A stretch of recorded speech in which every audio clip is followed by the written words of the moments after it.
when he led college football in completion percentage and he threw almost 40 touchdowns for over 4,000 yards. How tall was he? Because they make it seem like he shrunk all of a sudden, RC. Oh, how lively was his arm? Because all I know is somebody did that. Somebody threw for over 4,000 yards, somebody threw for almost 40 touchdowns, and somebody led college football in completion percentage. Now, I'm trying to figure out, what I try to figure out all the time, Mel, is how a guy that hadn't played football in almost 5 months. Shannon Sharpe has publicly defended Shedeur Sanders and criticized those questioning him. Sanders has earned higher recognition and some fans are responding negatively. Although there's debate about whether he belongs on a second team list, Sharpe maintains that Sanders' career is clearly ascending. Reactions on social media are mixed. Some users are angry, others are surprised, and a few say they anticipated this result. The conversation remains active. When reports confirmed that Shedeur Sanders had been elevated from second team to near top tier status, Shannon Sharpe issued an emphatic response. He delivered a detailed rebuttal to critics, underscoring why Sanders deserved the promotion and directly challenging those who doubted the decision. I don't think that he was underprepared during these meetings. I don't believe any of these stories that he showed up arrogant and that he was bombing his interviews. I mean, you watch the film, he's on time, he's on point.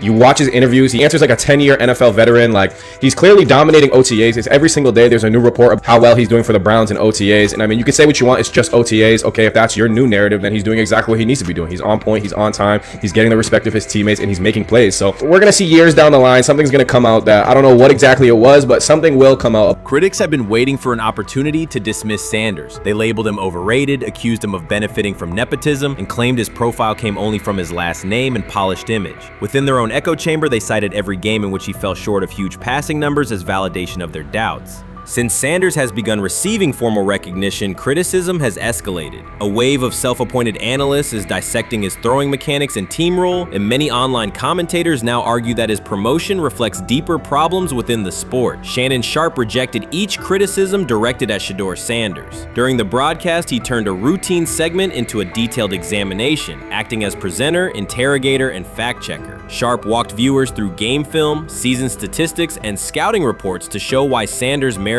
his recent promotion. Whenever a panelist claimed Sanders had not earned the role, Sharpe countered with completion percentages, efficiency ratings under pressure, and documented late-game drives that changed outcomes. He stressed that the backlash was driven less by on-field evidence and more by reluctance to revise earlier opinions. Sharpe argued that critics were upset not because Sanders lacked qualifications, but because his progress contradicted their initial narrative. By the end of the discussion, Sharpe had moved past simple defense and reframed Sanders as a clear example of performance-based advancement, demonstrating that early predictions can be wrong. Never heard of no Dylan Gabriel or Tyler Shock. What the hell is that? So how is Shedeur Sanders going behind them? I'll tell you how. Collusion. 4 different times they passed on him. How the hell does that happen? 4 rounds. It doesn't happen to a quarterback. We've never seen anything like this before.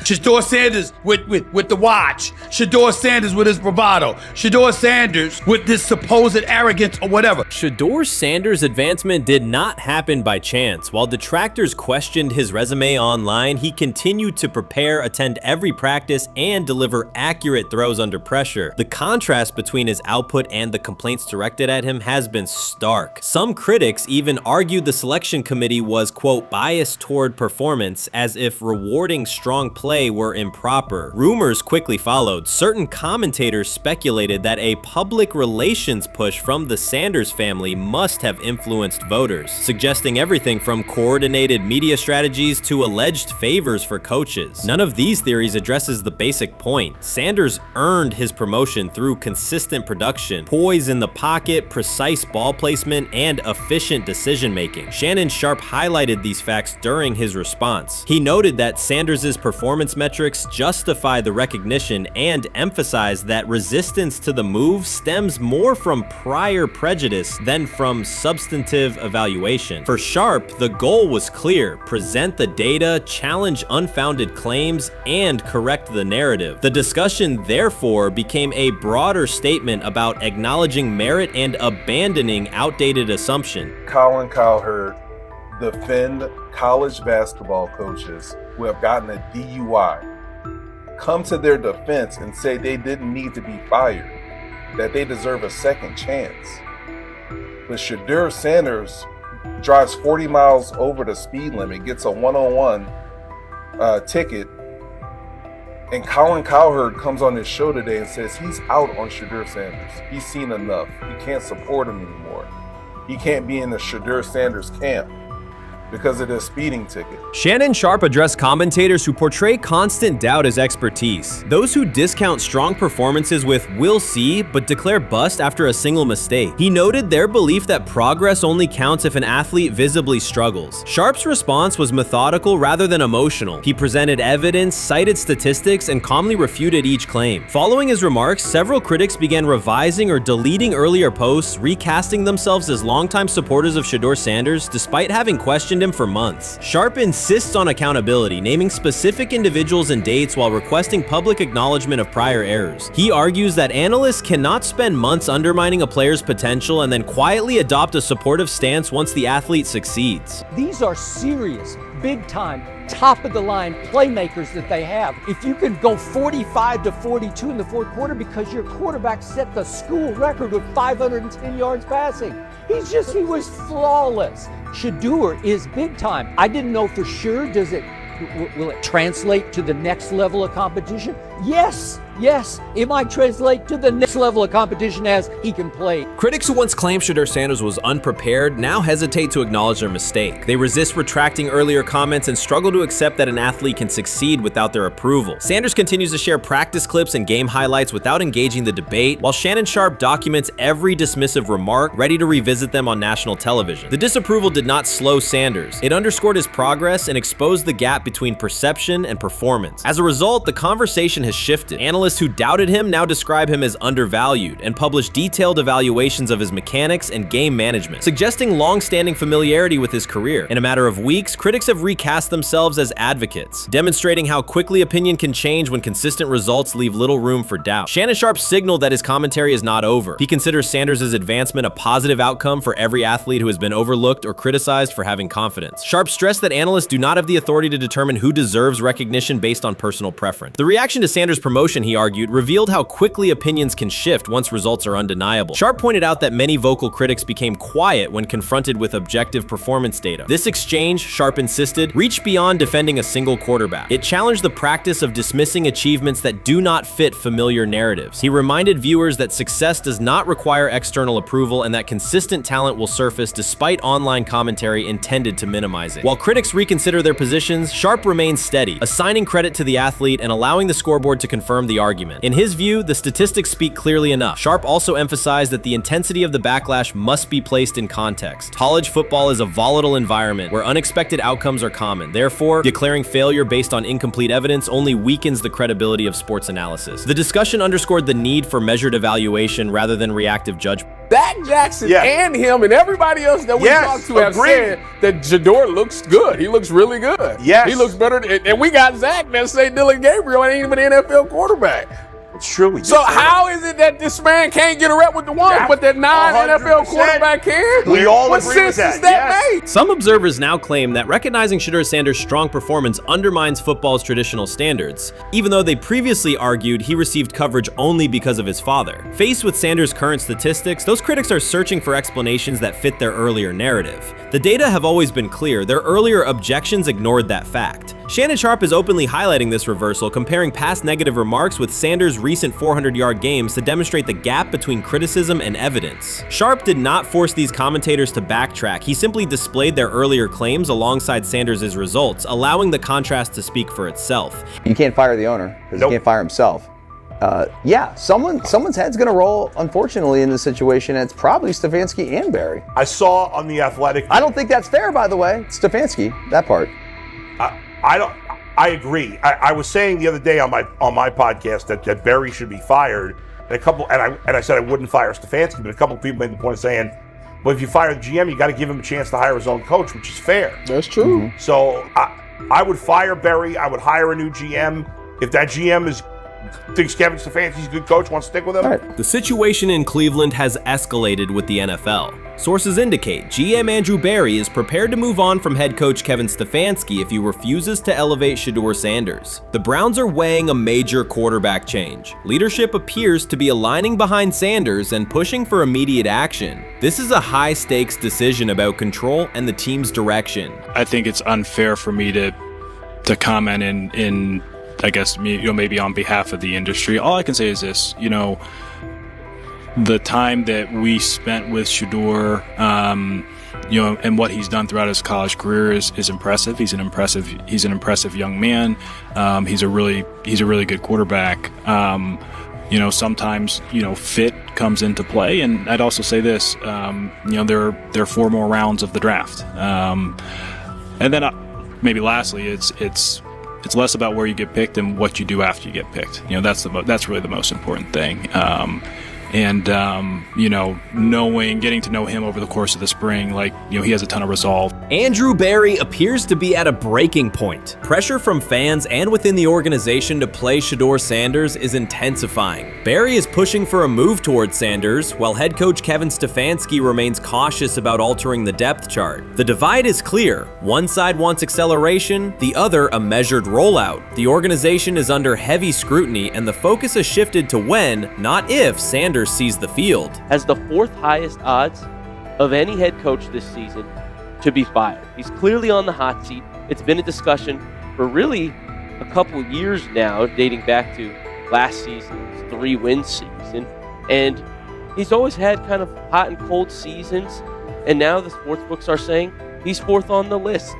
Number 1 is Mike McDaniel of the Miami Dolphins, Brian Dable of the Giants at 2, Shane Steichen at 3, and there is Kevin Stefanski plus 650 to be fired. This has moved beyond tension to outright stubbornness. Rather than elevating Shedeur Sanders, the staff has chosen Dillon Gabriel. The current depth chart looks less like a forward plan and more like resistance to change. Fans have been clear about who they expect to see, yet the organization keeps delaying. Every week without a real evaluation of Sanders slows development and blurs accountability. Cleveland is choosing a conservative approach when a decisive decision is needed, sending a message of uncertainty to both the locker room and the city. Now being the 3rd-string quarterback for the Cleveland Browns, was that so much was made out of unbelievable. He actually made the team as the 3rd-string quarterback. Like that was a big deal. Like that was somewhat of a surprise to a lot of people. He should have been the first pick in the draft. Kevin Stefanski appears to be doubling down to validate his approach. Despite sustained demand from Browns fans to see Shedeur Sanders reflected in chants, merchandise, and constant discussion, he continues to keep Dillon Gabriel in front on the depth chart. The decision functions as an assertion of control rather than a response to momentum. Even with clear signals from the fan base, Stefanski is staying with Gabriel and delaying a full evaluation of Sanders. It is a deliberate choice to maintain his plan and pacing, not to accelerate change. Cleveland is prioritizing continuity over recalibration, keeping any transition to Sanders on hold. But yeah, the Browns are in a tough spot. They have wasted. You traded a ton of high draft capital to get Deshaun Watson. You've gotten nothing out of Deshaun Watson and missed an opportunity. Who knows who they would have drafted? Now, maybe they would have screwed up those picks and the Browns would still be in bad shape. Andrew Berry is likely frustrated watching Dillon Gabriel default to conservative throws while the offense stalls. From a football perspective, this appears to be the hill Kevin Stefanski is choosing to stand on. Keeping Gabriel ahead of Shedeur Sanders has limited the unit's explosiveness and prevented a full evaluation of a higher ceiling option. Drives end quickly, field position flips, and momentum is lost while Sanders remains on the sideline. Fan patience is wearing thin. Each ineffective series intensifies criticism and shifts scrutiny toward the coaching staff's criteria for the depth chart. With every additional snap for Gabriel, the decision reads less like an open competition and more like rigid adherence to a plan that isn't producing results. The optics are clear. A dynamic quarterback sits while a cautious approach keeps the offense in neutral. If this continues, accountability questions will grow inside and outside the building. What performance benchmarks keep Gabriel ahead of Sanders? When will Sanders receive first-team reps in live situations to allow a fair comparison? The front office must decide whether to preserve continuity or pivot toward a timely assessment of Sanders. The longer the current approach stays in place, the more it signals stubbornness rather than adaptation, and the more pressure mounts to realign the plan with on-field output. I honestly see it happening if the Browns lose a bunch of games. If they get 5 wins or less, I see the report coming out now that Stefanski will be fired. I don't want it to happen. I want the Browns to be good, win a bunch of games. I think that they're going to be a team that is slept on and can at least get 7 wins, which is why if they don't, I see Stefanski getting all the blame for that, and there'll be a new coach in Cleveland. Because their players, to me, are there once again. We've talked about the incredible rookie class. The approach in Cleveland lacks consistency. One week, Andrew Berry signals he wants Shedeur Sanders on the field. The next, Dillon Gabriel gets the reps and the plan stays conservative. Through it all, Kevin Stefanski shows limited urgency despite pressure on his job security. Fans are asking for an offense that can push the ball, change field position, and produce points. Instead, the unit leans on short throws and cautious sequencing. Gabriel's play keeps the ceiling low and momentum static, while a full evaluation of Sanders is postponed. The result is growing frustration and a clear disconnect between the front office, coaching staff, and expectations in the stadium. The NFL tried to teach him and his father a lesson. You don't act like that. You don't talk like that before a draft. We'll show you how our game is played. We will watch you plummet all the way. I think he would have gone undrafted except for that owner in Cleveland. And he is the key to everything because he is something of an against-the-grain maverick owner.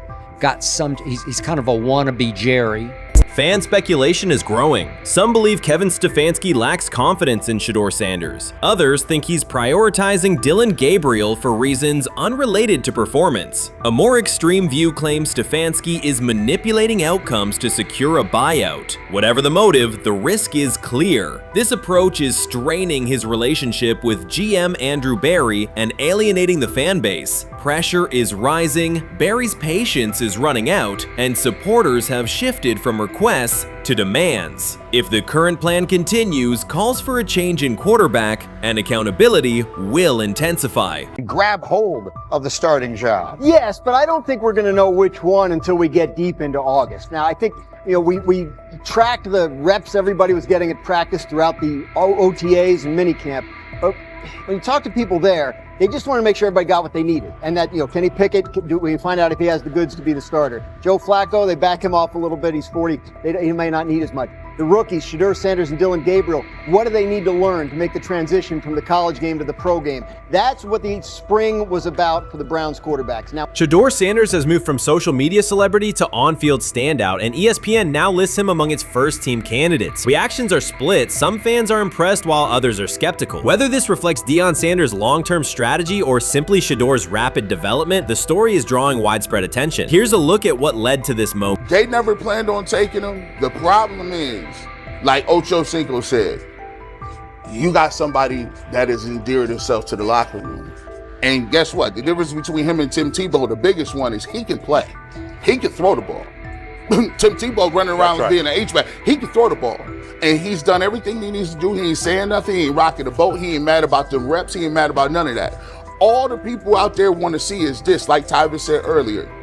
We want to see what he can do with Jerry Jeudy. Online reactions are sharply divided. Some fans strongly support Sanders, while others argue he is overrated. Traditional analysts cite statistics and claim his recognition comes mainly from his father's name. Sanders supporters are actively celebrating his rise and already predicting a future NFL career. Sports media outlets have made his candidacy a central topic of debate. The discussion now extends beyond statistics and victories to include his marketability, public image, and on-field presence. Sorry, is Shedeur Sanders going to get a chance to win this job? Do you believe he gets a legit shot to win this job? Listen, I think, first of all, the action's going to really start in training camp. Like, forget all the OTA stuff. You don't win a job in OTA. The real action starts in training camp. And just like Shedeur said, during the mini camp, when it's time to take your reps, you got to make the most of it. Because I think early on, there's going to be a lot remember, Joe Flacco didn't hardly practice in OTAs and mini camps because they were giving the young guys. Right. So when he gets his opportunity, he's going to have to make the most of it. Analysts are closely reviewing game footage to evaluate Sanders' decisions and mechanics, while others examine his social media activity to see how he balances content creation with quarterback duty. Shedeur Sanders' placement on ESPN's early first-team list has taken over the college football conversation. Supporters circulate his highlights and argue that his on-field production and leadership justify the honor. Skeptics claim the recognition relies too heavily on his family name and question whether his resume is strong enough for first-team status. Analysts are rewatching game footage to assess his reads, accuracy, and pocket presence, while others examine how he balances a high-profile social media presence with quarterback responsibilities. The debate has pushed other storylines, such as conference realignment and NIL issues, into the background, leaving fans and commentators focused on Sanders' performance, marketability, and overall impact on the sport. I'll keep saying it. I believe Shedeur Sanders should play more games than any other quarterback on this roster this year, because he's the only guy that I look at and say they might have something here. Because I'm telling you right now, they left night one of the draft saying we are taking our quarterback next year. So it's on Shedeur or Dylan or Kenny, probably not Joe, to change their mind. To change their mind. But you got to find out.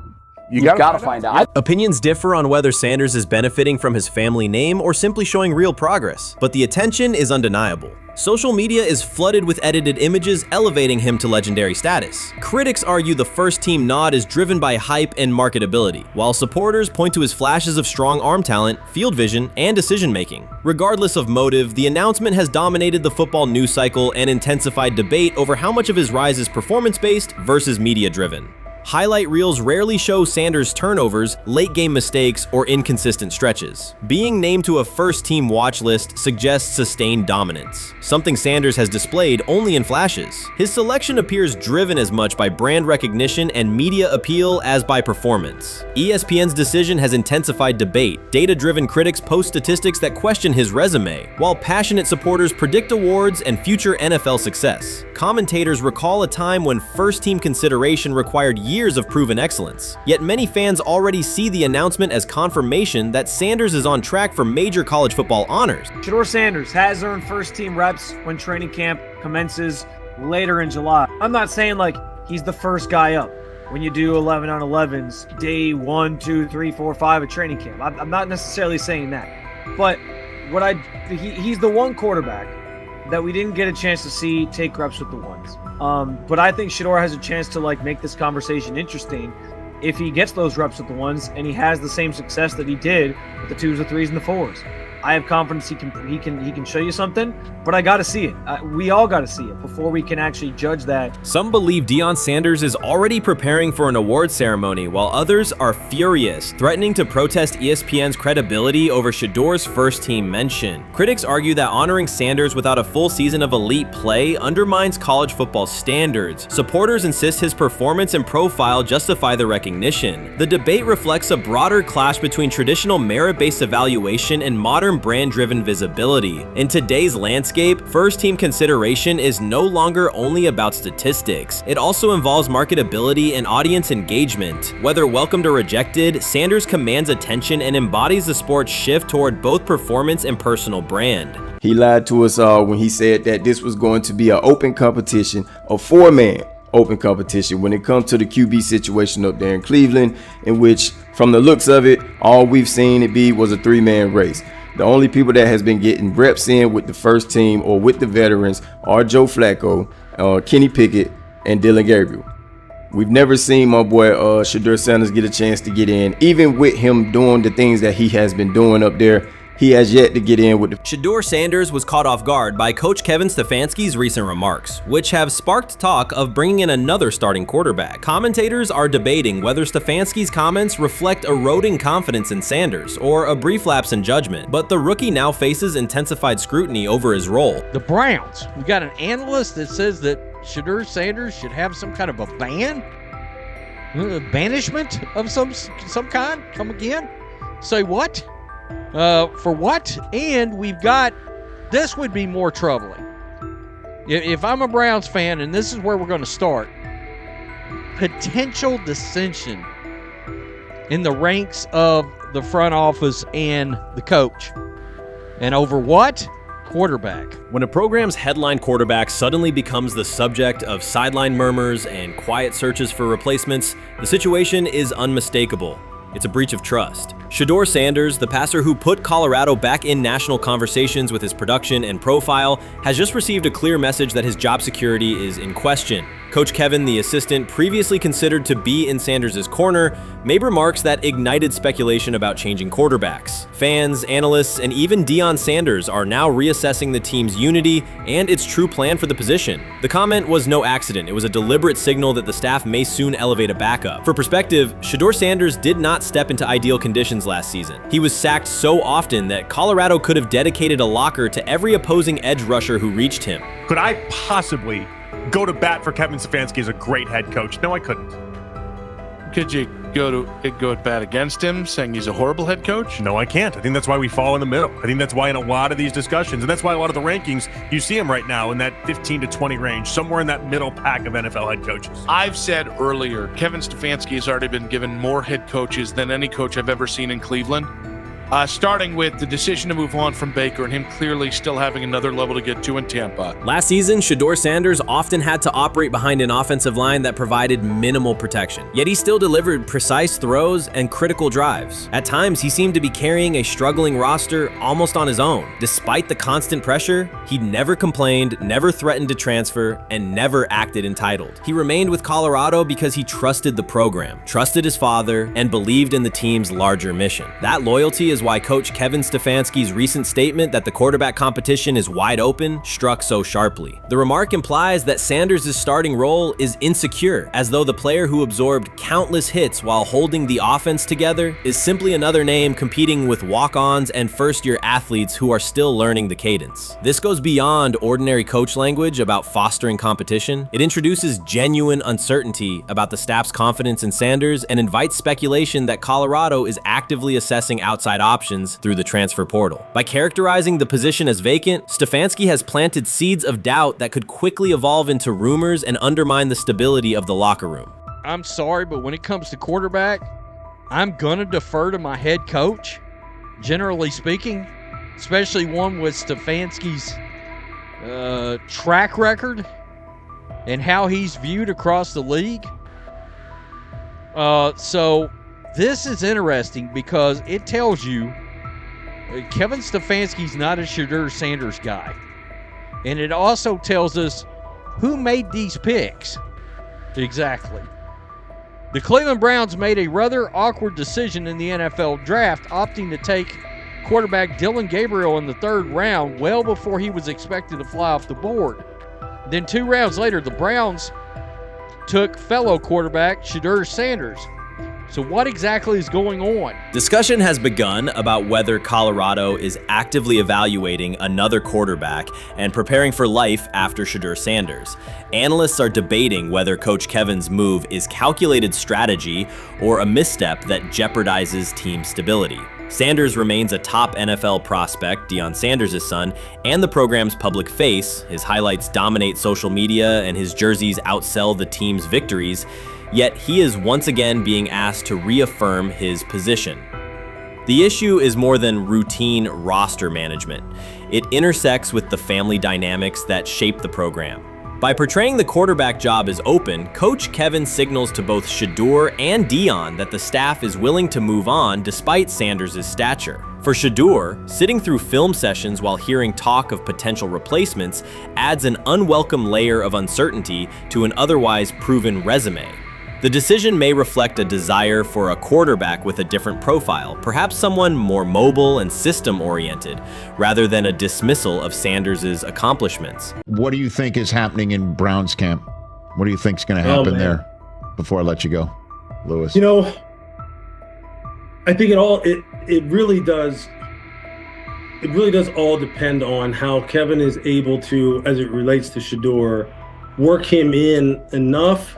Well, one, Shedeur has to earn the right for Kevin and the staff to have discussions about, hey, we got to get him more reps with the 1s and 2s. We got to get him more reps with the 1s and 2s when we're going team period, not just walkthrough or not just 7-on-7 team. Louis Riddick reacted sharply on air after viewing practice footage from the Cleveland Browns. The clip showed quarterback Shedeur Sanders executing a string of precise throws while the Browns head coach watched with a broad smile. Riddick questioned whether the session was focused on evaluation or celebration, arguing that visible enthusiasm from the staff could cloud objective assessment of a rookie's progress. Earlier in the segment, Riddick's tone had been measured once the Sanders highlights appeared. He criticized the perception that a routine practice was being treated like a marquee event. He stressed that coaching reactions should remain subdued until performance translates into game situations. Riddick concluded by calling for accountability and asking the Browns to clarify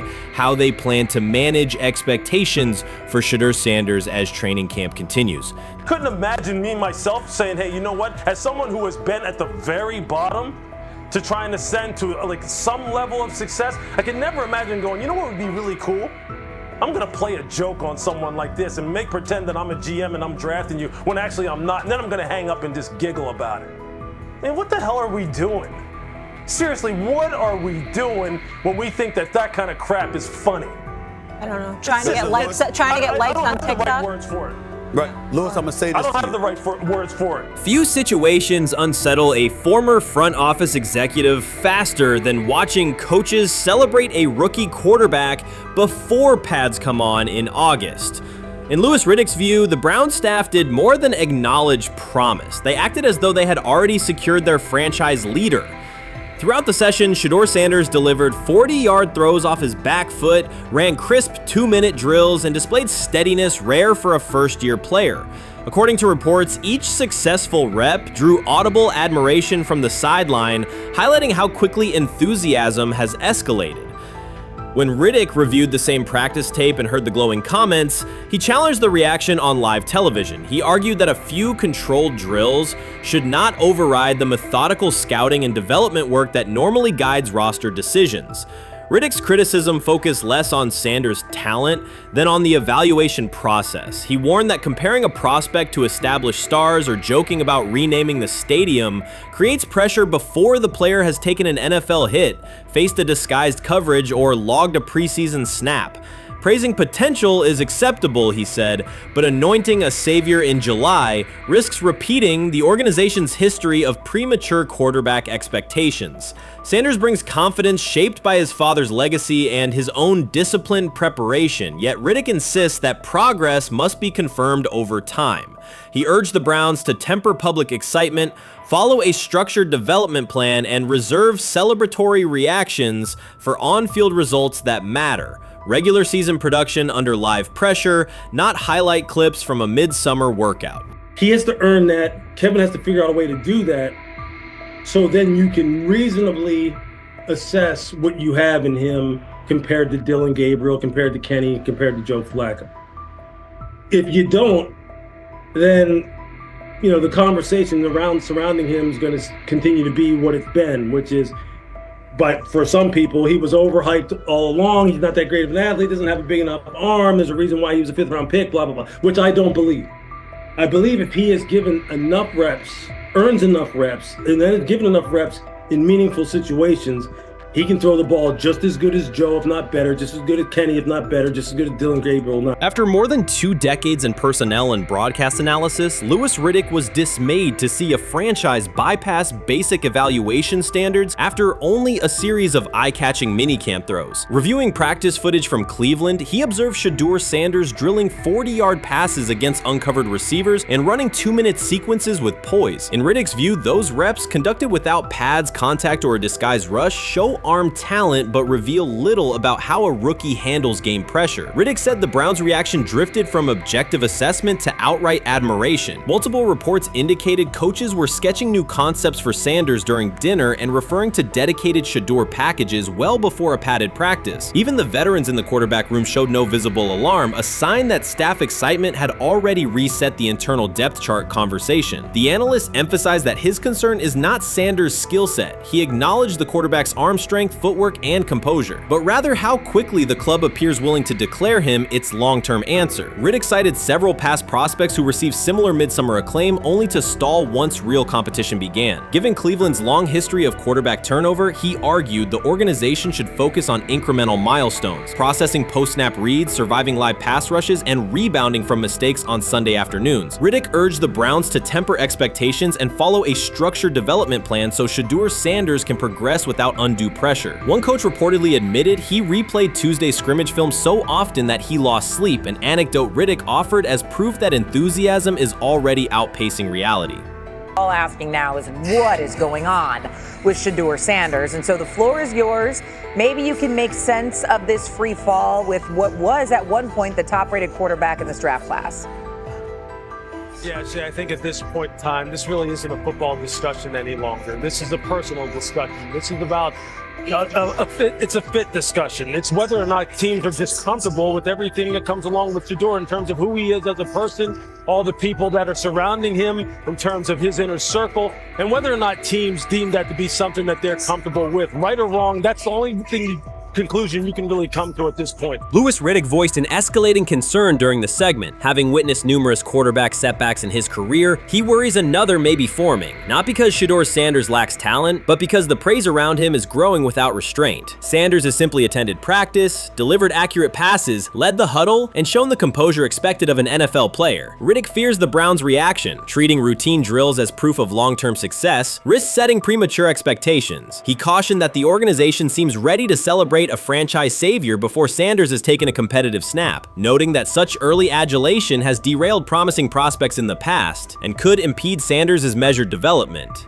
While much of the NFL community attended the ESPYs in Los Angeles, Shedeur Sanders spent the day in Cleveland with families recovering from a residential explosion. He did not seek cameras or a red carpet appearance. He chose to be present in a neighborhood working through loss. Weeks earlier, an explosion at the Rainbow Terrace Apartments in the Garden Valley neighborhood displaced more than 100 residents. Local officials reported that 42 families were left without housing. A father suffered burns over most of his body and remained in a coma. His 2 young children were hospitalized in critical condition. The damage extended beyond structures. Families lost possessions, stability, and routine. Cleveland City Council member Richard A. Starr described the moment as a family fighting for its future. Outside of local reporting, national attention was limited. Sanders decided to go to the site, meet residents, and help organize a day focused on relief and connection. The decision drew questions almost immediately. Some asked why he was not at the ESPYs, others questioned his motives. Sanders did not respond with counter-arguments. He explained simply that he felt an obligation to be present and that he would act on that conviction. This was not a team-scheduled appearance. He promoted the gathering himself, arrived without ceremony, and spent the day with residents. His approach emphasized listening, participation, and time. The event, which he called the Garden Valley Fun Fest, brought a large turnout over several hours. The purpose was straightforward: create space for families to reconnect and for children to play, even as recovery work continued. Sanders threw passes with kids on the blacktop, joined in games, and spoke with parents and grandparents about what they were facing next. He moved through the apartment complex and common areas with minimal staff support. Browns defensive lineman Michael Hall Jr. attended and interacted with residents as well. There were no speeches or staged moments. The focus remained on residents and their needs. Questions about visibility persisted as photos and short clips circulated online. Some criticism framed the visit as a substitute for a higher profile appearance in Los Angeles. Sanders kept to the same message. The priority was to support a neighborhood coping with displacement and uncertainty. He did not present the choice as a protest of any event. He presented it as the correct use of his day. When local media asked about his intent, Sanders said his goal was to provide families with a day of enjoyment and a reminder of community. He added that financial support can help, but that showing up in person also matters. Standing with people, listening to them directly, and offering time. The statement matched the structure of the day. He stayed on site, remained accessible, and left the focus on residents rather than on himself. The timeline mattered to him as training camp approached. Sanders did not connect the visit to his role on the depth chart or his draft position. He kept references to football confined to preparation, learning the playbook, protections, cadence, and timing, seeking guidance from veterans, including Joe Flacco, and staying ready for opportunities when they come. He has repeated that he has time to grow and intends to use it to learn the system and earn trust. The visit did not alter those priorities. He returned to his regular schedule the next day. Since arriving in Cleveland, Sanders has treated community work as part of his responsibilities. Before his jersey went on sale, he visited schools, including John Marshall High School, speaking with students about goals, accountability, and effort. He set public objectives confidently, such as long-term aspirations for the franchise, but paired them with routine work in the building, meetings in stall, film, and on-field reps. The day at Rainbow Terrace fit that pattern. Identify a need, show up, contribute, and avoid unnecessary attention. For residents, the FunFest provided a brief reprieve from ongoing challenges: housing transitions, school logistics, medical appointments, and the paperwork that follows an emergency. For teammates and staff who observed, it was an example of a rookie investing time locally without seeking a headline. For Sanders, it reinforced how he plans to operate in Cleveland: be consistent, be present, and let actions speak. The setting at Rainbow Terrace underscored the scale of recovery ahead. Families described the first weeks after the explosion: nights in temporary housing, efforts to replace clothing and essentials, coordination with agencies and community groups. Sanders moved from group to group, speaking with parents about their immediate needs, greeting elders who came to watch the activities, and encouraging kids who wanted to throw a football, run races, or take a photo. He kept the schedule flexible so residents could arrive and leave as they were able. Community partners and volunteers handled tables for supplies, simple games, and refreshments. There were no sponsor banners or organizational pitches. Residents organized as they usually do, checking on neighbors, guiding children, and sharing updates. Sanders' role was clear: participate, make time, and listen. The presence of a recognizable player brought energy, but the purpose remained practical: create a normal afternoon in a place that had not felt normal since the blast. Online reaction covered the full range of opinion. Some posts praised the decision and the event's tone. Others questioned why a rookie would skip a high-visibility awards show. Sanders did not try to manage that conversation. He maintained the same explanation. He chose to spend the day where he believed he could be useful, and then he returned to his football schedule. The approach was consistent with how he addresses other topics: answer directly and move on to the next task. The same measured approach appears in his preparation for camp. Sanders has not asked for public guarantees about reps. He has focused on install recall, cadence, and protection IDs, route timing, and situational work. He has sought input from veterans, thanked teammates who have provided guidance, and spent time with receivers and linemen to align on communication. Coaches have emphasized that the quarterback competition is a process, and Sanders has accepted that framework. His emphasis remains on readiness. None of this overshadows the experience and resumes of other players on the roster. It does provide a clearer picture of how Sanders operates as a professional. He separates off-field actions from promotional efforts. He keeps football preparation focused on what he can control. He communicates with teammates across position groups so that timing and expectations are shared. He does not try to steer attention in his favor. He tries to make steady progress. The day in Garden Valley was one example. He arrived without a speech, stayed for hours, and left without an announcement. He did not ask for recognition. He offered time. Residents responded in kind. Kids lined up for catches and races. Parents and grandparents asked about camp and wished him well, and neighbors coordinated rides and schedules around the event. The atmosphere felt like a neighborhood gathering, not a media production. Local leaders who were present or who spoke later emphasized that recovery will take months. Families will continue to navigate housing, healthcare, and daily logistics. Events like the FunFest do not resolve those issues, but they help sustain community connections and morale. Sanders' contribution was to create a space for that to happen and to treat the day with the same seriousness he applies to practice, plan, execute, and keep the focus where it belongs. As the preseason approaches, Sanders will continue to compete for opportunities on the field. He has said he will be prepared when called upon, and that he understands the importance of mastering details before focusing on outcomes. The organization will make decisions based on evaluation, and he will accept the results while continuing to improve. The off-field choices will remain consistent: identify needs in the city where he lives and contribute in direct, practical ways. The core elements are simple. A neighborhood suffered a significant loss. Residents faced immediate and ongoing challenges. A rookie quarterback chose to spend a day there, without a press conference, without a schedule of talking points, and participate in a community-led event designed to give families a break and remind children that play still has a place. He provided presence, not a headline. He listened more than he spoke. He returned to work the next day. In a league and media environment that often prioritize visibility, Sanders made a different choice. He kept attention on people, not optics. He placed value on time spent in person rather than on appearances. He continued to build trust in the locker room and in the city through steady conduct rather than declarations. That approach, measured, direct, and consistent, will shape how he is viewed in Cleveland as much as any public statement could. The outcome of his football career will be decided on the field by installations learned, reads made, throws delivered, and games played. The outcome of his role in the community will be measured by smaller, quieter moments. Afternoons like the Fun Fest, school visits, and unannounced stops where listening matters more than being seen. For Cleveland residents at Rainbow Terrace, the takeaway from that day was straightforward. Someone who represents their team showed up, stayed, and participated without fanfare. For Sanders, it was the same. Do the work in front of you, whether that is a practice period or a neighborhood event, and keep the focus on the people who are affected most. You made an interesting point. So I tend to have the drip, drip, drip. This was my Johnny Manziel theory, is that everybody makes mistakes, especially when you're young. But if I see 2, 3, 4, 5, then you've got a plumbing issue. It's not just you didn't close the faucet. So there's about 6 pieces of video in college where Shedeur was a little bit of a brat, whatever. Then there's the legendary cringy draft room. Didn't love that as a B prospect.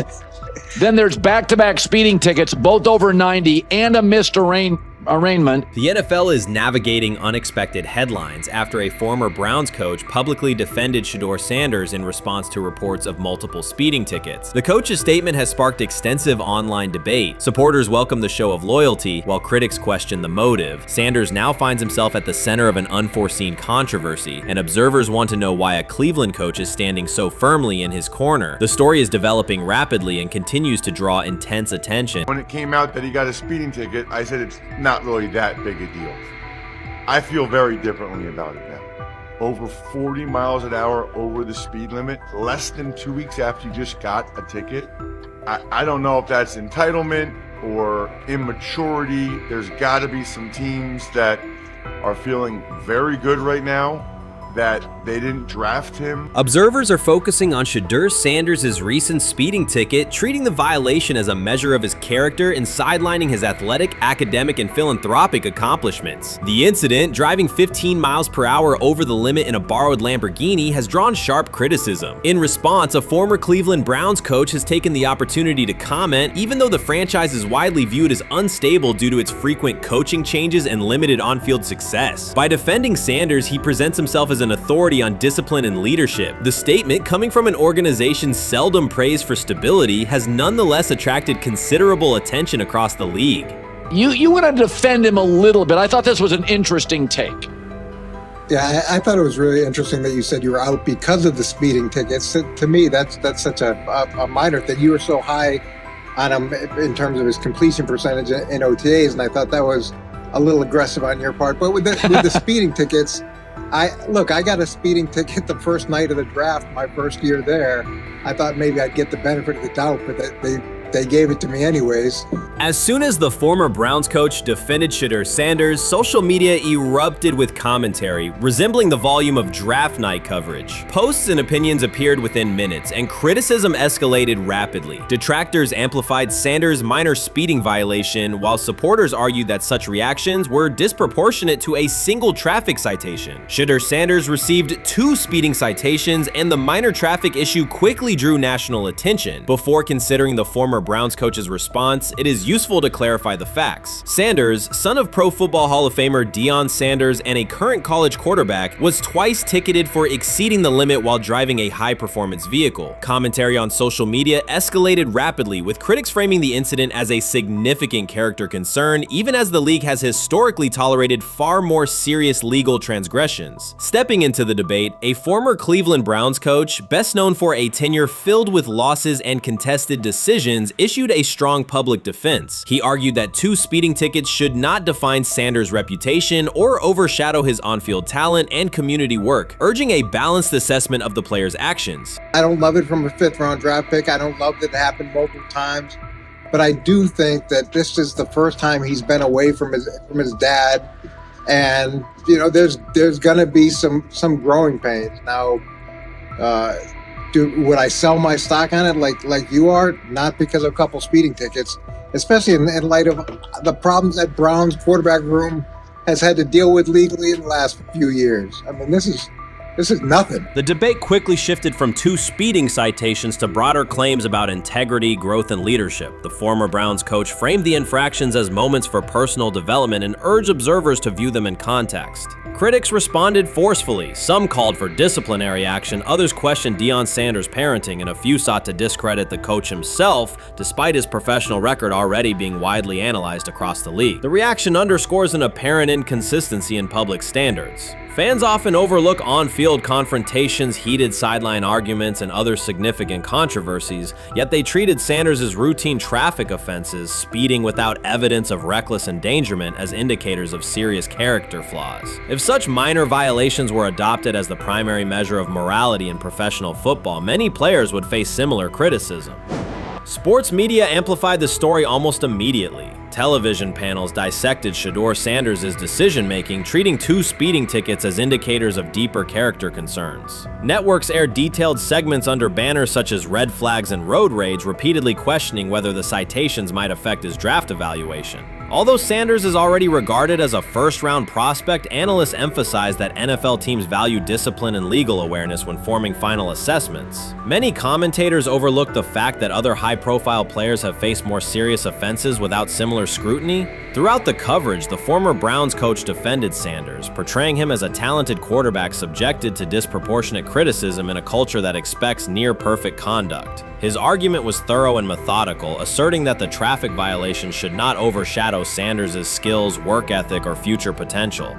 Commentators point out that the coach's intervention was not entirely selfless. He recognized the publicity potential. One day he was an overlooked figure from a struggling Browns era, the next he was a trending name across sports media. The discussion quickly expanded beyond Sanders' speeding citations to questions of image management and narrative control. Critics demanded disciplinary measures, public apologies, team sanctions, and formal statements, yet their objections seemed directed less at the traffic infractions themselves and more at Sanders' high profile, confidence, and resistance to traditional expectations. In practical terms, Sanders' brand remains intact. The coach secures renewed relevance, and the episode supplies another headline in the ongoing story of modern football. The next time Sanders is seen in a high-performance car, the debate will likely reignite, focused not on speed limits, but on the broader culture of the league. Meanwhile, new voices continue to join the conversation. Broadcaster Colin Cowherd has already weighed in, offering his own reassessment of the incident and its broader implications. Breaking news, Shedeur Sanders last night was pulled over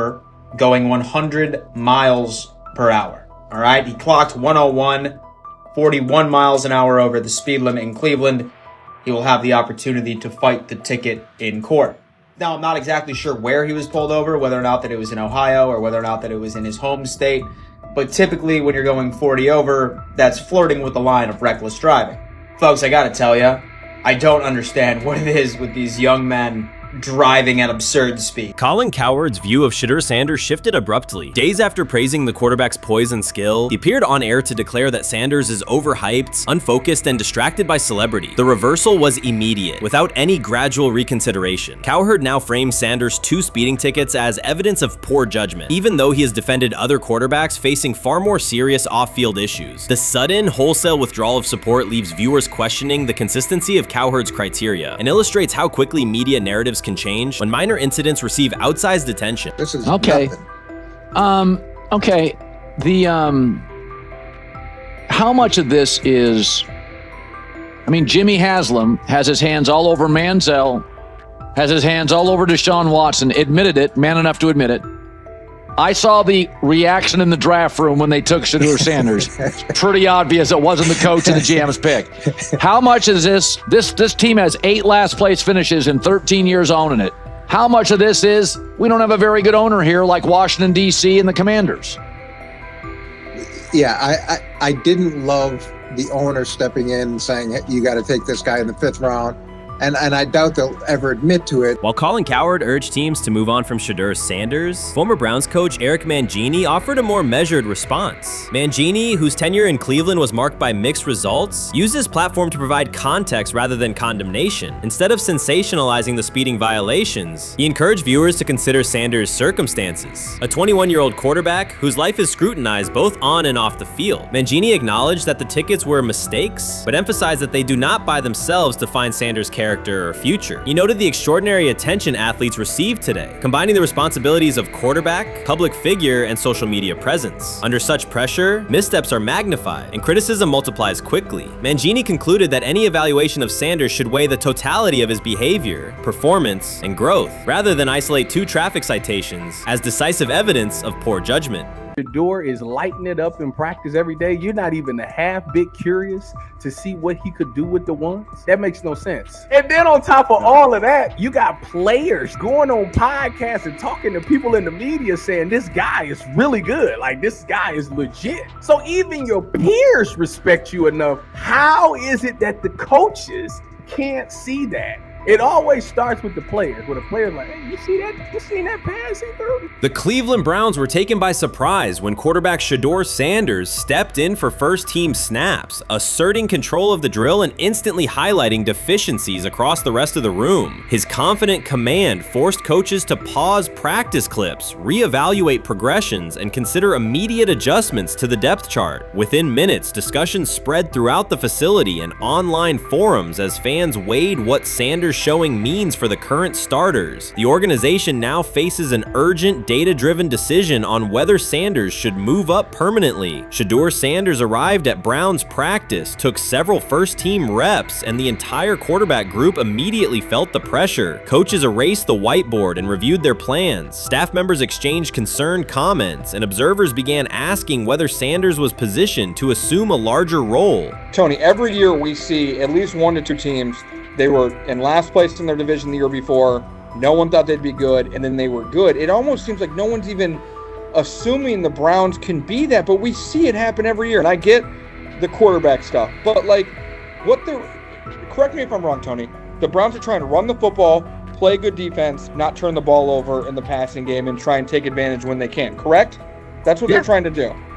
That was the 2020 offense. The Cleveland Browns are still searching for stability at quarterback. Deshaun Watson is yet to deliver consistent starter-level production that justifies his contract, and each game renews doubts about whether he can regain peak form. Behind him, rookie Dorian Thompson-Robinson shows promise but remains inexperienced and unpolished. Coaches are evaluating alternatives each week and may need to adjust the depth chart if progress stalls. The roster around them is built to contend now, so ongoing uncertainty under center is increasingly costly. As we talk about, we do believe in best player available. We do believe in positional value, and we didn't necessarily expect him to be available in the in the 5th round, and so we love adding competition to every position room and adding him to compete with the guys that are already in there. We felt like that was the appropriate thing to do. The Browns quarterback group is unsettled. Deshaun Watson has yet to provide the reliable, high-level play his contract demands, while rookie Dorian Thompson-Robinson remains promising but unpolished. Depth behind them consists mostly of veterans whose experience lies more in holding clipboards than leading offenses. The coaching staff needs an immediate answer, not a 3-year development project. Shedeur Sanders enters as that potential solution. At Colorado, he passed for more than 3,200 yards despite working behind one of college football's poorest offensive lines, consistently demonstrating poise, quick processing, and accurate ball placement under heavy pressure. Film shows steady reads and disciplined footwork, traits that offset concerns that his profile is built on family name or media attention. Cleveland viewed the signing as a low-risk, high-reward move. Early in camp, Sanders received a handful of first-team snaps intended merely as an evaluation. Those plays quickly changed practice tempo. The ball came out on time, receivers hit their landmarks, and the defense struggled to adjust. Coaches immediately expanded the review using phrases such as evaluate every option, an indication that the depth chart was no longer fixed. Watson sensed the scrutiny. Thompson-Robinson increased his urgency. Within minutes, competition in the quarterback room intensified. Sanders repeated that performance in subsequent sessions. His footwork remained clean, progression sharp, sharp and throws firm and precise. Each strong rep forced staff to reassess the plan to keep him buried on the developmental track. The broader context magnifies the pressure. Cleveland's roster is built to contend now. Fans are weary of quarterback turnover, and the front office cannot afford another costly misstep under center. Around the league, rookie passers rarely wait multiple seasons anymore. Joe Burrow, Justin Herbert, CJ Stroud, and even late pick Brock Purdy established that precedent. If Watson opens the regular season and struggles, public calls for Sanders will grow, especially if the rookie flashes in preseason. Alternatively, another team could attempt to acquire him if Cleveland hesitates to elevate his role. Each scenario underscores the same reality. Sanders' emergence has turned a routine camp evaluation into a critical decision point for the franchise. And we saw Dylan Gabriel go 11 on 11 with the first team, Shedeur Sanders go 11 on 11 with the second unit. So that was really the big wrinkle today. Yes, and of course, it was the first time that we have seen Shedeur Sanders get any of those coveted 11 on 11 reps. Of course, again, it wasn't with the first team offense or against the first team defense, but it's progress. And that means that he's going in the right direction, that the arrow is pointing up. He's coming up the learning curve. So that's good for him. And I actually thought just overall, he had a better day than Dylan had today. He completed more passes. He was more on point. In fact, in that 11 on 11 period, he threw a near touchdown. Desperation can push franchises toward aggressive decisions, especially when their quarterback options appear unconvincing or outdated. One scenario now emerging is that Sanders earns enough confidence to take full preseason reps with the starters, forcing Cleveland to revisit a depth chart it believed was settled at the beginning of July. His practices demonstrate that the excitement around him is grounded in measurable performance. Accurate, high-velocity passes against first-team defenses, and confident command of the huddle. Each strong outing also heightens league-wide interest. Rival scouts adjust evaluations, and general managers revisit their notes, aware that a viable young quarterback may soon become available. Inside the facility, the personnel staff must balance short-term results with long-term roster planning, knowing that an early move could reshape salary cap allocations and locker room dynamics. The pressure on Watson and Thompson Robinson escalates accordingly. Both must produce visible progress to maintain their current roles. Cleveland's recent history shows how quickly promising quarterback situations can devolve into controversy. The franchise has turned potential breakthroughs into organizational turmoil before, so observers remain cautious about how this competition will unfold. So the Shedeur Sanders, I want to talk about this. So here's a prime example. Shedeur Sanders, they had 3-day mini camp for the Cleveland Browns. And now, Jimmy Haslam actually has some money. The Bengals owners and the Rooneys are near the bottom of the league in net worth. But what the Browns have is what I would call the Buffalo Bills used to have this years ago, pre-Josh Allen. What are Browns veterans saying about Shedeur Sanders behind closed doors? According to internal discussions, the feedback goes beyond casual praise. Several veterans describe his performance as franchise level. Private locker room conversations compare his command of the offense to established starters. And one senior assistant reportedly called him Sunday ready after a single walkthrough. The consensus is that front office staff and coaches have taken serious notice. Inside the Browns facility, informal conversations circulate among players and coaches. These remarks carry significant weight in personnel evaluations and often influence practice rotations. When veterans speak this strongly, the message typically reaches decision makers quickly, especially during roster planning. In short, the internal perception of Sanders is already affecting how the staff views the current quarterback depth chart. Browns vets kind of weigh in on Shedeur Sanders and how he's been since he arrived in Cleveland, in Pound Town. And I think it's very, very important that we discuss it, because it'd be really easy for these vets to, this wasn't like a on the record interviews. This is just kind of back channels into what the vets are saying, the rumors, but the sources telling us.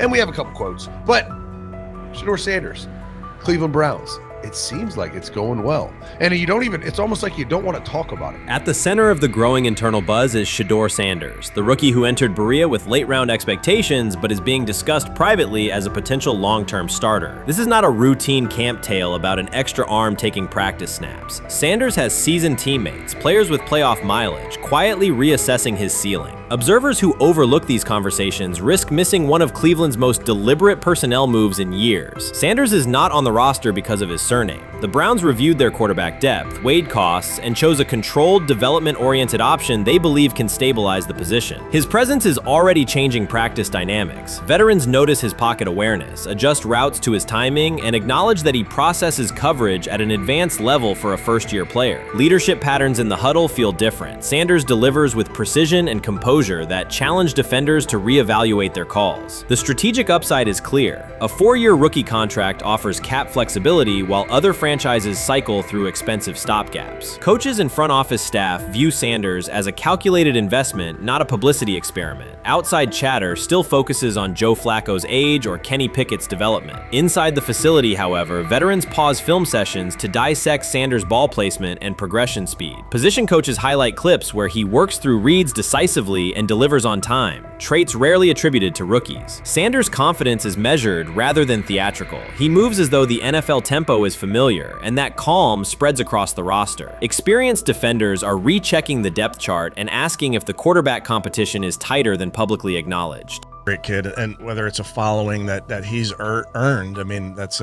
something that he's done a great job of interacting with fans, and but he is a great kid. You guys will get to know him more. He's working like crazy, just like all the guys. He's another young man. These rookies, you know, my office is downstairs. As they got to walk by my office as they come in. They come in early.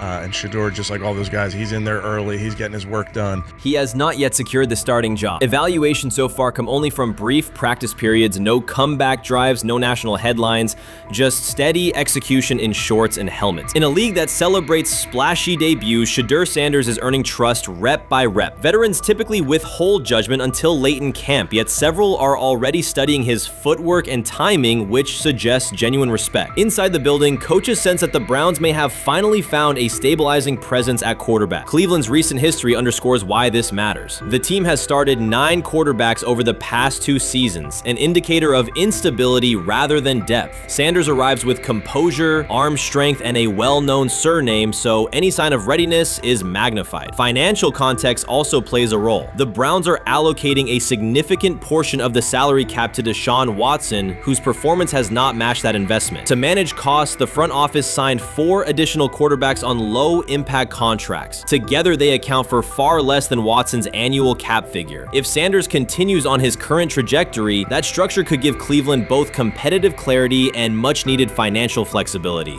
He's the only person who's come out and say, hey, man, this dude look kind of good, man. Let me tell you what I heard. A lot of people reaching out to players in the locker room and stuff. To me, I think this is it's a red herring.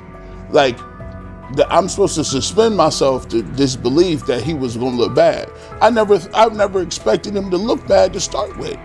The 5th round quarterback stuff, that's involving perceptions, pre-draft analysis, and other teams. Cleveland's veterans have endured every kind of quarterback turmoil, poor reads, major injuries, shaken confidence, and sideline disputes. When a young quarterback like Shedeur Sanders steps in and appears composed rather than overwhelmed, people notice. The attention comes not just from coaches and reporters, but from the linemen and defensive leaders who have watched previous backups struggle. They are not exchanging doubts, they are sharing nods of approval. Sanders demonstrates instinctive pocket awareness, reliable accuracy, and steady poise, qualities that quickly circulate through team conversations. After years of instability under center, the Browns need someone who can remain calm and effective deep into the season. Although expectations have fallen over time, genuine interest is growing. Praise is coming from teammates who rarely commend anyone unless his performance demands it. They have never loathed college football itself. They have resisted the people determined to reshape it. When Deion Sanders, black, direct, unapologetic, walks into a room of power brokers and speaks with authority instead of deference, critics recoil. During his playing days, they complained about celebrations and gold chains. Now that he is a head coach, mentor, and father, they label him something more polite, but just as dismissive, a problem. At Big 12 Media Days, Sanders addressed the accelerating chaos of the name, image, likeness market. He said college football needs a salary cap, not to hobble players, but to impose order on a system that showers unproven freshmen with seven-figure promises while the rest of a roster hunts for scraps. He called the situation unsustainable. Within hours, ESPN commentator Paul Feinbaum branded him a hypocrite, arguing that Sanders profited from NIL at Jackson State and now wants rules only because his most marketable athletes have moved on. The accusation spread quickly because it fit a comfortable storyline. Outspoken black coach gains from change, then protests when the advantage disappears. That framing ignores context. Sanders never criticized players earning money. At Jackson State, he urged corporate sponsors to partner with athletes who had been invisible to major brands for decades. What he wants now is stability, standardized guidelines, basic financial literacy, and roster balance that prevents locker rooms from fracturing over uneven payouts. When other coaches, Nick Saban, Dabo Swinney, Lane Kiffin, voiced similar concerns, they were praised for foresight. When Sanders spoke, the tone shifted to suspicion. The difference is not the message, it is the messenger. Feinbaum's response followed a familiar script. When black leaders question the structure of the sport, their motives are interrogated, their credibility attacked, and their competence doubted. He did not level the same charge at Jimbo Fisher when Fisher complained that NIL disturbed recruiting. He stayed silent when Kiffin lamented the transfer portal. But Sanders, who raised enrollment and television ratings at Jackson State, brought unprecedented attention to Colorado in one season and consistently mentors players beyond football, was called opportunistic. Feinbaum dismissed the cultural impact Sanders created, the exposure for historically black colleges, the draft picks developed, the infrastructure improved, reducing his work to a marketing stunt dependent on star sons Shedeur and Shiloh or two-way standout Travis Hunter. Sanders did not retaliate. He returned to practice, media obligations, and recruiting. His confidence is rooted in faith and in the responsibility he feels toward young athletes whose lives will extend decades beyond their highlight clips. When he asks for NIL boundaries, he is thinking about freshmen handed large sums without guidance, families unprepared for sudden wealth, and programs that abandon kids once production stalls. He has watched that cycle from the inside.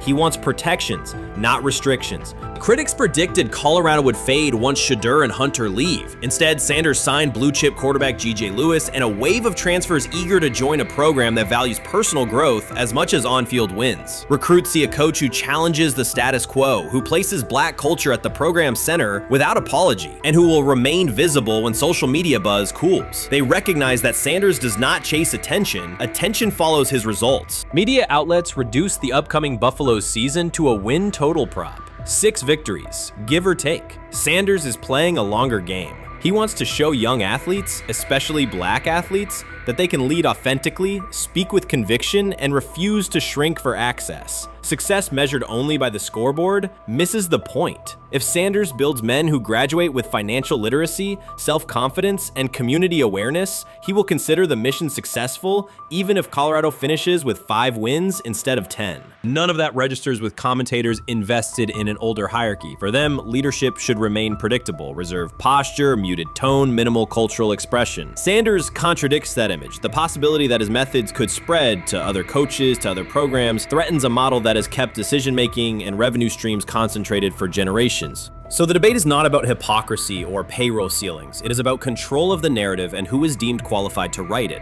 Sanders refuses to surrender that authority. He knows order is necessary. He also knows whose voices have been ignored whenever real reform is discussed. By speaking plainly, he forces television panels, athletic directors, and conference commissioners to confront issues they would rather defer: financial education, equitable resource distribution, and consistent national standards. Whether Colorado exceeds betting lines this fall will not change the trajectory Sanders has already set. He made Boulder relevant, energized recruiting beyond traditional power corridors, and broadened college football's cultural reach. That influence will persist long after social media debates cool. If his call for NIL structure eventually becomes policy, as the NCAA and Congress now contemplate, Feinbaum's soundbite will fade, while Sanders' imprint endures. In the end, accusations of hypocrisy say more about the accuser than the coach. Sanders has remained consistent: empower athletes, hold adults accountable, and inject stability before unchecked money corrodes the locker room. The people who stand to lose clout in that environment prefer the chaos they can manipulate. Sanders prefers a system that nurtures the players who make the sport worth watching. His advocacy is rooted in experience, not self-interest, and his critics will have to decide whether to engage with that reality or keep shouting from the sidelines.